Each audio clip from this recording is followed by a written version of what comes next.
Start राष्ट्राची प्रगती साधण्यासाठी राष्ट्रीय उत्पन्नात वाढ झाली पाहिजे. राष्ट्रीय उत्पन्नात ज्या वेळेस वाढ होईल त्यावेळेसच खऱ्या अर्थाने राष्ट्र समृद्ध होईल.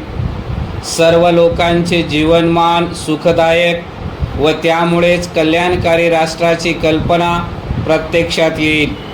राष्ट्रीय प्रगती व उत्पन्न वाढवण्यासाठी प्रत्येक कामगाराची कार्यक्षमता वाढली पाहिजे.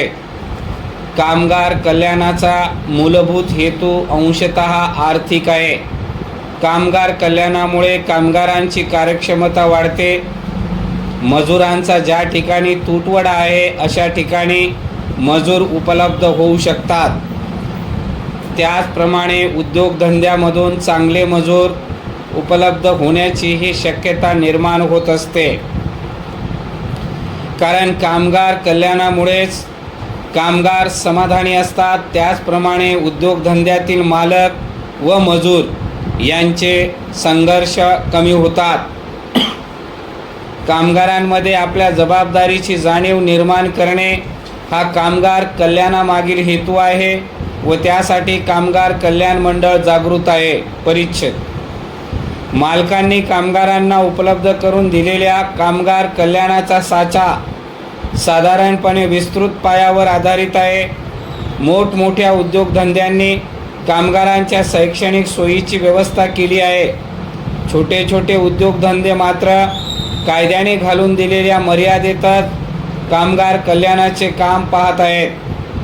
दवाखान्याची सोय, कॅन्टीनची सोय, विश्रांतीगृहाची सोय, बागेची सोय इत्यादीच्या उद्योगधंद्यातून करण्यात आलेल्या सोयी कायद्याच्या तरतुदींना धरूनच आहेत. परिच्छेद कामगार कामावर असताना अपघाताने किंवा अन्य प्रकारे मृत्यू आल्यास त्यांच्या कुटुंबियांना सर्व प्रकारचे संरक्षण व आर्थिक सहाय्य पुरवण्याची योजना आखणे व अंमलात आणणे.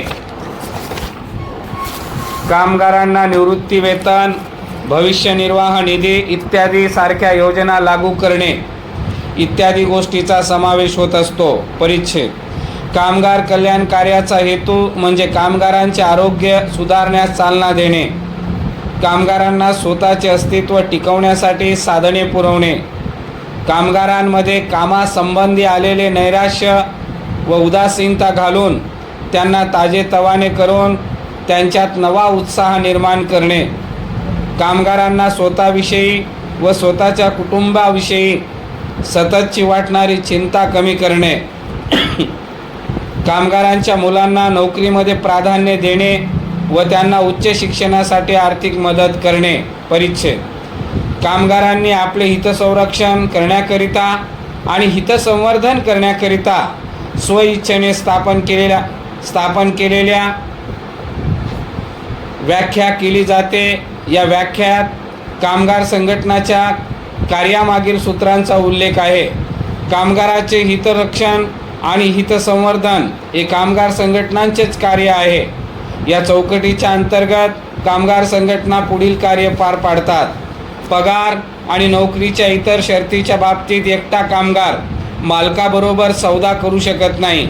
एका कामगारांना अधिक पगार मागितला तर मालक त्याला कामावरून कमी करून दुसऱ्याला कामावर ठेवू शकतो. म्हणून कामगार संघटना सर्व कामगारांच्या वतीने सामुदायिक सौदा करतात.